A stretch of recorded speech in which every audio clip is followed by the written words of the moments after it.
পনীৰৰ চব্জি বুলি ক'লে মনত আহে বিলাহী, কাজু, পেষ্ট, তাতে দৈও দিব লাগিল।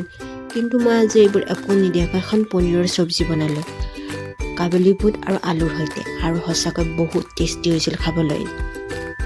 একদম মা আৰু দেউতাই কৈছে যে খাবলৈ ইমান টেষ্টি হৈছিল নহয়।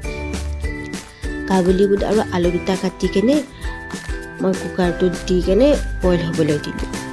তাতে 2টা চিটি লগাই দিছোঁ। এয়া আমাৰ পনীৰ। পিঁয়াজ 4টা কাটি লৈছিলোঁ। মিঠাতেলত পিঁয়াজ আৰু নহৰুখিনি ধুনীয়াকৈ ভাজি লৈছোঁ আৰু জ্বলাও 4টা দি দিছিলোঁ। তাৰপিছত পনীৰখিনি সেইখিনি তেলতে অলপ নিমখ আৰু হালধি দি ভাজি ল'লোঁ। তো ইয়াত কাবুলী বুট আৰু আমাৰ আলু বইল হৈ গৈছে। তো আলু দি কেনে অলপ ভাজি কেনে তাতে পেষ্টখিনি দি দিলোঁ, পিঁয়াজৰ পেষ্টখিনি। তাৰপিছত ভালকৈ ভাজি লৈছোঁ যাতে ধুনীয়াকৈ পেষ্টখিনিৰ লগত মিহলি হৈ যায় আমাৰ কাবুলী বুটখিনি।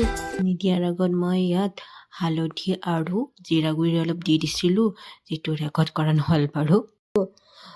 উতল অহাৰ পিছত তাতে পনীৰখিনি ধুনীয়াকৈ দি দিছোঁ।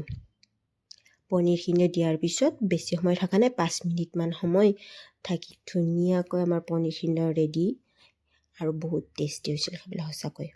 ভাতৰ লগত পনীৰ চব্জিখন আৰু আমাৰ মায়ে বনাইছিল দালি।